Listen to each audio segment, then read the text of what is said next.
कल आपको रोका गया था, आज अलग से इंतजाम किए गए हैं। क्या वजह है, भेदभाव क्यों है दो नेताओं के बीच में? हर वर्ष की तरह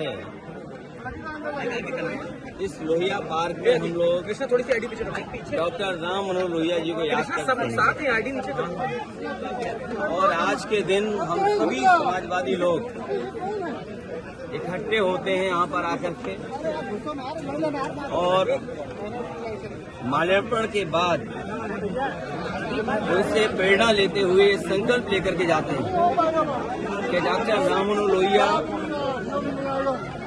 लोकनायक जयप्रकाश नारायण जी और नेताजी और बड़ी संख्या में समाजवादी नेताओं ने जो सपना देखा था कि भारत समाजवादी देश बने, समाजवादी व्यवस्था से देश चले, डॉक्टर राम मनोहर लोहिया जी के संकल्पों पे, उनके आदर्शों पे, उनकी बताई हुई नीतियों पे, जिन्होंने ये सपना देखा था कि हर तरह का भेदभाव खत्म हो समाज के अंदर, चाहे जाति को लेकर के भेदभाव हो,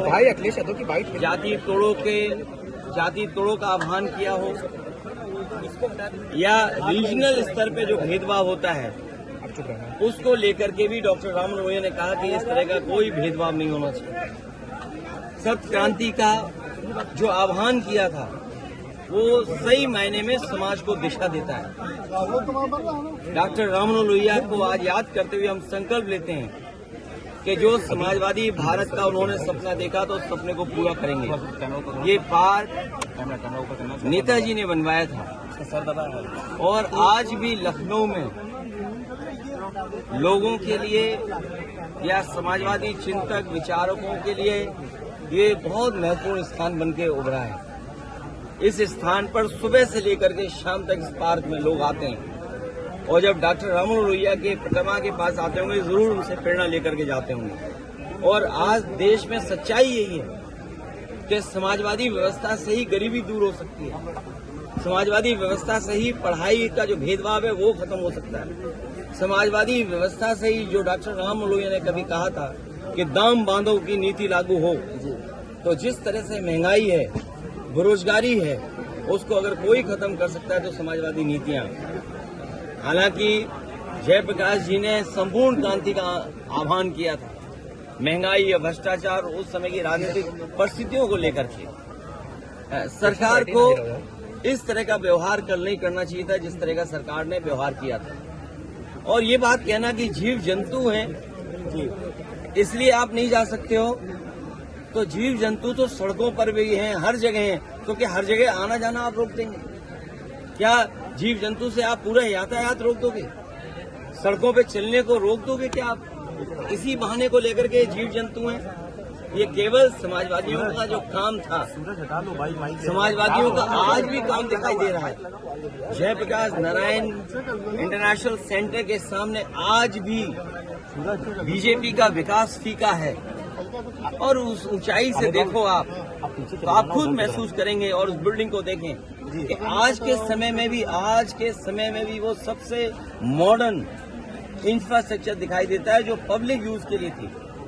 ये जो ओपन स्पेस आपको दिखाई दे रहा है, ये पार्क, ये समाजवादियों की देन है। चाहे आपका लोहिया पार्क हो, चाहे छोटे लोहिया जनेश्वर पार्क हो।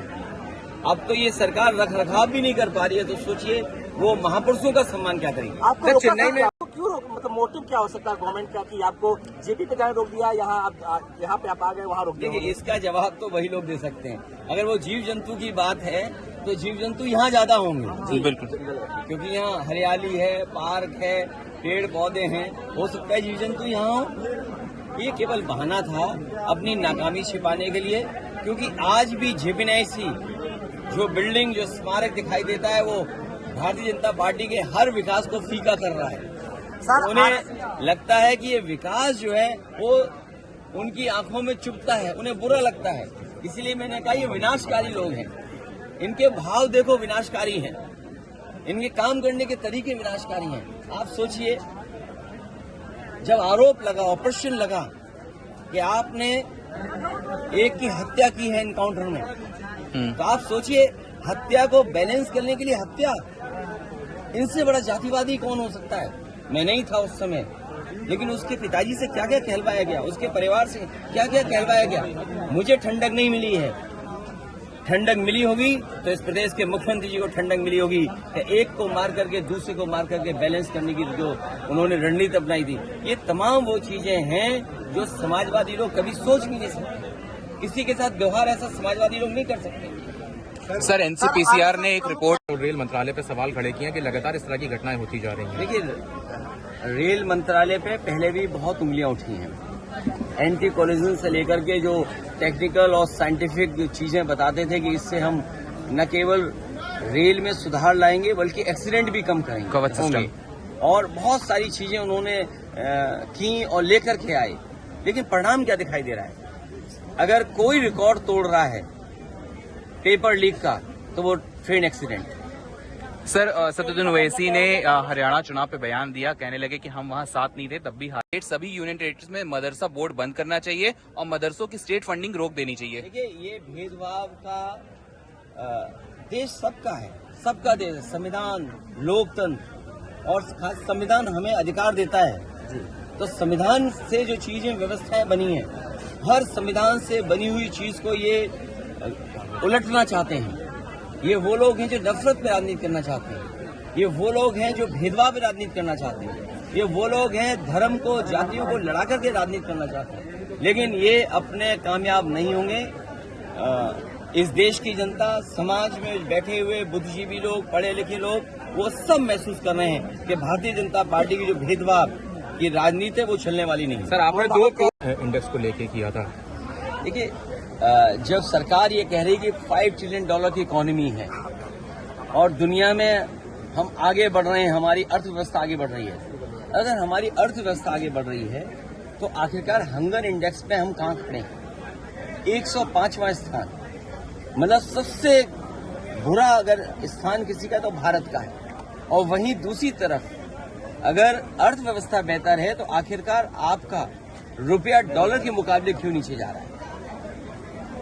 तो ये तो तमाम वो सवाल हैं जो सरकार को जवाब देना चाहिए। इनका भ्रष्टाचार, इनके महंगाई न रोकने की, और जो इन्वेस्टमेंट में जो सपने दिखाते हैं कि इन्वेस्टमेंट आएगा, ये तमाम वो नाकामी है जिसकी वजह से हंगर इंडेक्स में हम यहाँ पहुँच रहे हैं और हमारा रुपया भी लगातार नीचे जाता रहा है। UP by election